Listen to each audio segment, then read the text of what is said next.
Have you ever wondered what it truly means to be protected, not just physically, but in every aspect of your life? Imagine walking through a storm, chaos surrounding you, yet you feel a deep sense of calm, an assurance that no harm will come your way.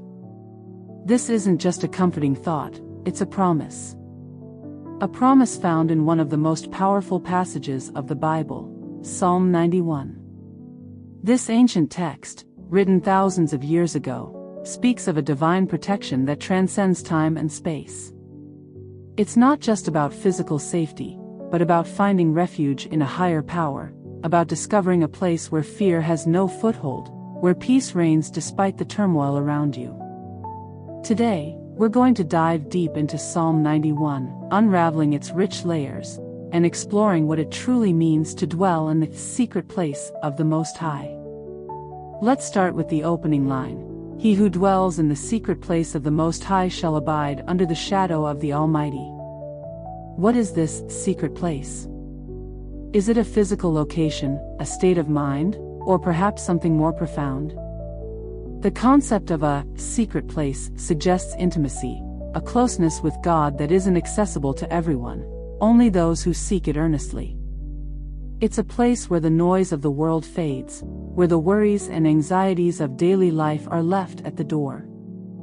It's in this sacred space that we find rest, not just any rest, but a divine rest that rejuvenates the soul. Imagine this place as a fortress, impenetrable and secure. No enemy can breach its walls, no storm can tear it down. This is where the psalmist invites us to dwell, not just visit occasionally, but to live there, to make it our permanent residence. And when we do, we abide under the shadow of the Almighty. The imagery here is powerful. Think of the shadow as a protective covering, a place of safety from the harsh elements, from the scorching heat of life's trials. The psalmist continues, I will say of the Lord, He is my refuge and my fortress, my God, in Him I will trust. Notice the personal declaration here. It's not just about knowing that God is a refuge and fortress, it's about making it personal, declaring it over your own life. This isn't just theory, it's a lived experience. When you say, He is my refuge, you're choosing to trust in God's protection, to lean on Him when things get tough. Now, what does this protection look like? The psalm paints a vivid picture. Surely He shall deliver you from the snare of the fowler and from the perilous pestilence. The snare of the fowler represents hidden traps, the unseen dangers that lurk in our path. The perilous pestilence, on the other hand, is a metaphor for widespread dangers, things that threaten us on a larger scale, diseases, disasters, even societal chaos. In both cases, God's protection is sure and certain. He not only sees the dangers we cannot see but also shields us from them. The next verse brings an even more tender image. He shall cover you with His feathers, and under His wings you shall take refuge. Picture a mother bird sheltering her young under her wings. It's a symbol of care, warmth, and absolute protection. The young birds are completely vulnerable, but under their mother's wings, they are safe from all harm. This is how God cares for us. He covers us, He hides us under His wings, providing a place of refuge where nothing can touch us. And then, we are given a promise, His truth shall be your shield and buckler. In ancient times, a shield was essential in battle. It protected the warrior from arrows and sword strikes. But what's interesting here is that it's not just any shield, it's His truth that becomes our shield. God's truth is like a double-layered defense. It shields us from lies, from deception, from the destructive words that others might throw at us. When you hold on to God's truth, it's like having a protective barrier around you that nothing can penetrate. The psalmist then shifts to address our fears. You shall not be afraid of the terror by night, nor of the arrow that flies by day, nor of the pestilence that walks in darkness, nor of the destruction that lays waste at noonday. These verses speak to every kind of fear, fear of the unknown, fear of sudden attacks, fear of sickness, and fear of disaster. Notice how these threats are described. They are things that happen both in the day and in the night, symbolizing the continuous nature of our fears. But the message here is clear: you don't have to be afraid, because God's protection covers you at all times. Imagine the confidence this brings. 1,000 may fall at your side, and 10,000 at your right hand, but it shall not come near you. The image here is almost cinematic, a battlefield where chaos reigns, yet in the midst of it all, you stand untouched. This isn't just wishful thinking, it's the reality of God's protection. Even when everything around you seems to be falling apart, you can stand firm, knowing that you are under divine protection. But the psalm doesn't stop there. It goes on to say, "Only with your eyes shall you look and see the reward of the wicked." This isn't about wishing harm on others, rather, it's a reminder that justice will prevail.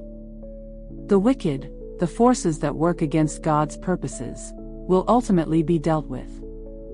And while you might witness the consequences of their actions, those consequences will not touch you. Now, why do we receive this protection? The answer is found in the next verses. Because you have made the Lord, who is my refuge, even the Most High, your dwelling place, no evil shall befall you, nor shall any plague come near your dwelling. This isn't about living a life free from all challenges, but about being shielded from ultimate harm because you've chosen to make God your dwelling place.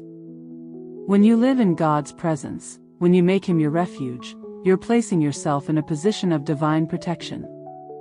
The psalm concludes with a beautiful promise, for he shall give his angels charge over you, to keep you in all your ways. Angels are depicted as divine messengers, beings of immense power who act on God's behalf. Here, they are assigned to watch over you, to keep you safe in all your ways. This isn't just about physical protection, it's also about guidance, about being led on the right path. So, what does Psalm 91 mean for us today? It's a call to trust in God's protection, to make Him our refuge, and to dwell in His presence. It's a reminder that no matter what we face, whether it's visible dangers or unseen threats, we are covered under His wings, shielded by His truth, and guarded by His angels.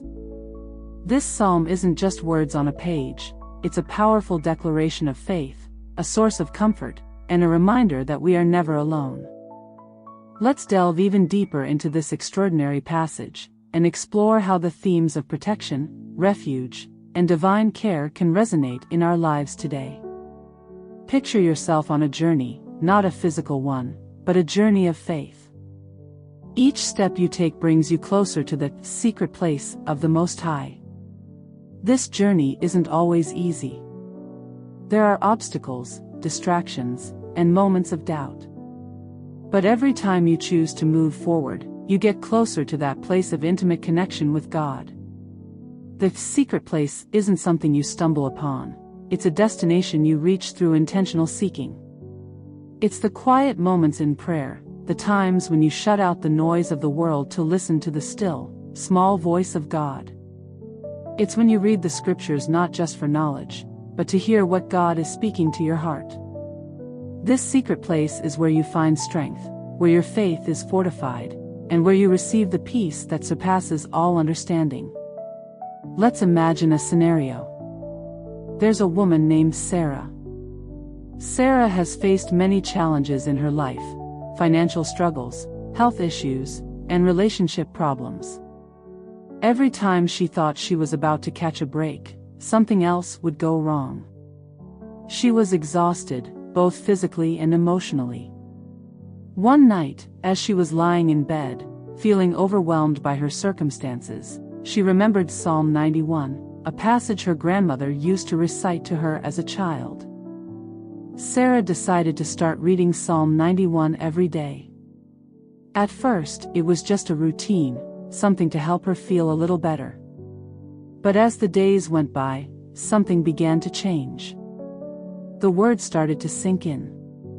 She began to understand that the secret place wasn't just a poetic concept, it was a reality she could experience. She started setting aside time each morning to pray and meditate on the scriptures. It was in these moments of quiet reflection that Sarah found a sense of peace she hadn't felt in years. The more Sarah dwelled in that secret place, the more she felt God's presence in her life. Her problems didn't magically disappear, but she noticed a change in how she responded to them. She wasn't as anxious or fearful. Instead, she felt a deep sense of assurance that God was with her, guiding her through every trial. She was no longer just surviving, she was thriving, all because she had found refuge in the shadow of the Almighty. The imagery of God as our fortress is incredibly powerful. A fortress is a stronghold, a place where enemies cannot penetrate. In ancient times, fortresses were built to withstand attacks, to protect those within from harm. When the psalmist describes God as a fortress, he's telling us that we have a place of safety, a stronghold where we can retreat when the battles of life become too intense. But what does it mean for God to be our fortress today? Think about the times in your life when you felt under attack, not just physically, but emotionally and spiritually. Maybe you've faced criticism at work, or you've been misunderstood by someone close to you. Perhaps you've battled with self-doubt or fear. In those moments, it can feel like you're being bombarded from all sides. But when God is your fortress, you're not fighting those battles alone. You have a place to run to, a refuge where you can find strength and protection. It's not about escaping reality, but about finding the strength to face it with confidence. Just like a soldier finds rest and rejuvenation within the walls of a fortress, you can find peace and renewed strength in God's presence.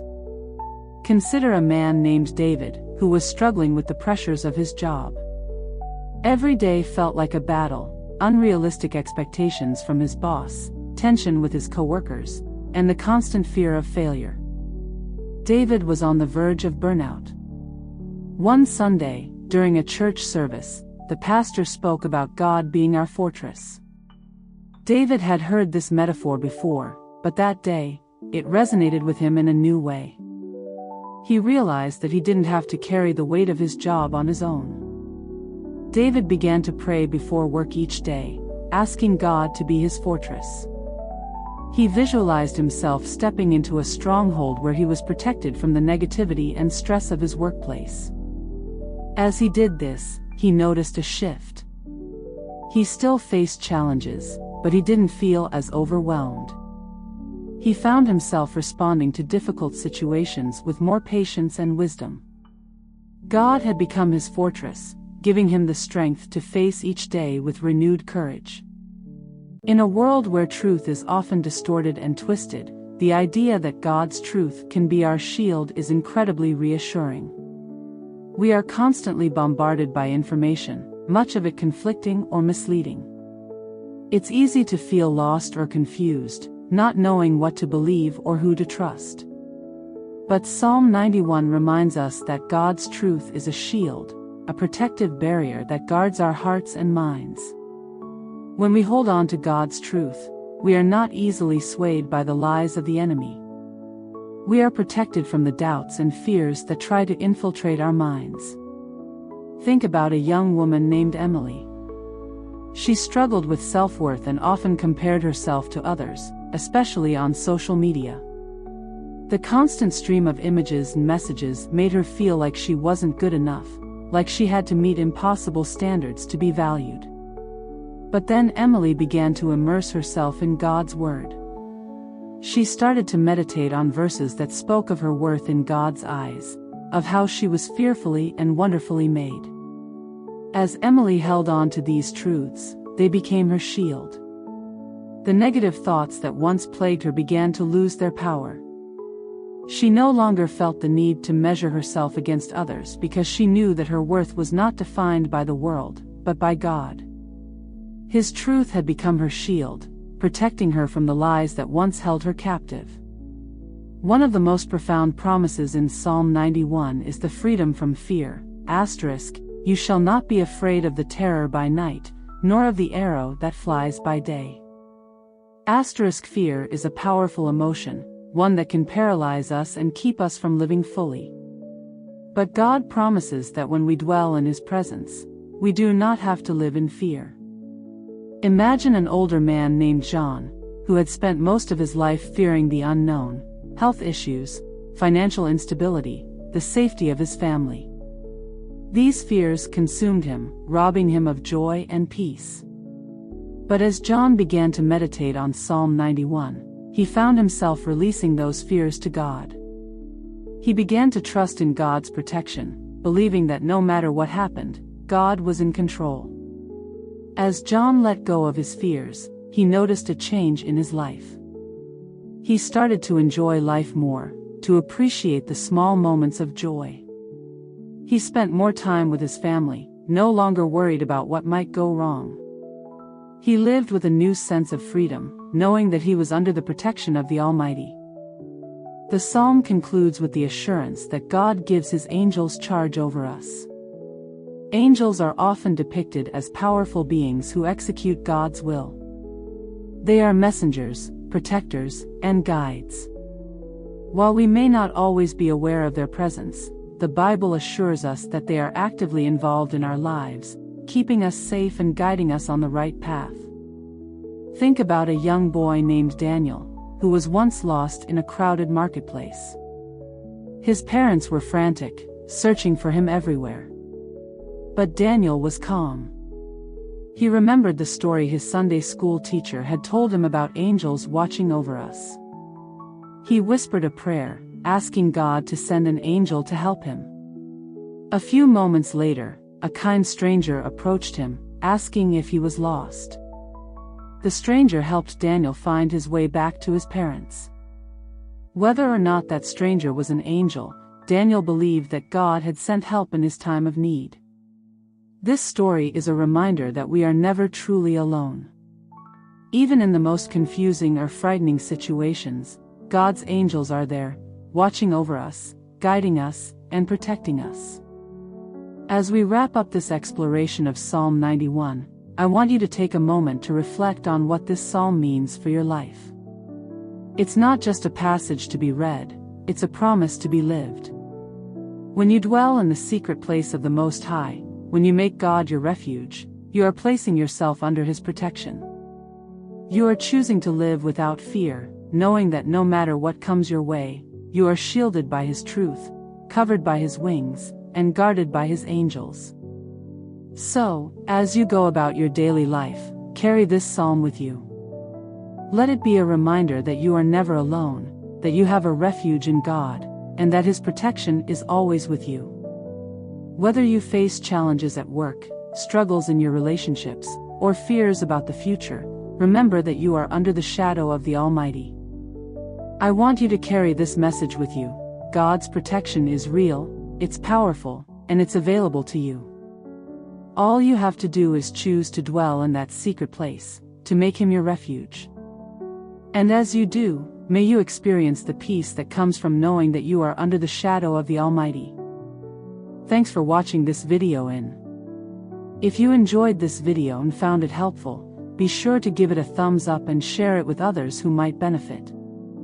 Don't forget to hit that subscribe button and ring the notification bell so you never miss an update. We've got plenty more inspiring content coming your way. As always, I appreciate your support. Until next time, stay blessed and keep seeking the truth.